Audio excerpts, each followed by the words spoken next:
Irani imekanusha vikali ripoti kwamba ilirusha makombora mawili ya balistiki kuelekea kituo cha kijeshi cha pamoja cha Marekani na Uingereza kwenye kisiwa cha Diego Garcia katika bahari ya Hindi. Afisa mkuu wa Iran aliambia Al Jazeera kwamba Tehran haina uhusiano wowote na shambulio hilo na imeitaja kuwa ni false flag operation, yaani kuweka uongo, ambao mpango wa kuweka uongo iliyopangwa na Marekani na Israeli ili kuwapa visingizio vya kuendelea na vita na kuvuta nchi zaidi katika mzozo mwingine. Kulingana na ripoti za vyombo vya habari vya Marekani kama Wall Street Journal and CNN, makombora hayo yalirushwa Ijumaa asubuhi Machi 20 na 21 na hayakupiga kituo hicho. Moja liliharibikia hewani na nyingine ikizuiwa na meli ya kivita ya Marekani kwa kutumia interceptor ya SM-3.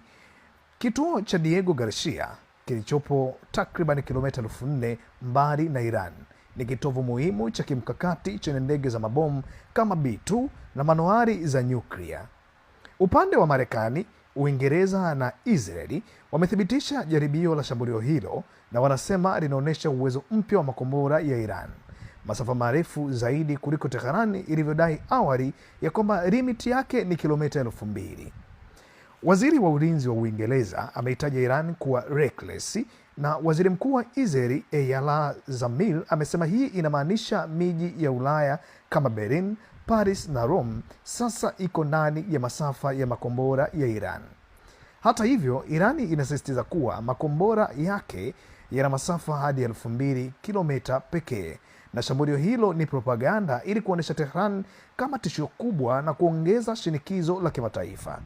Tukio hili linakuja katika wiki ya 4 ya vita vya pamoja vya Marekani na Israeli dhidi ya Iran ambayo vimeanza Februari 28, 2026.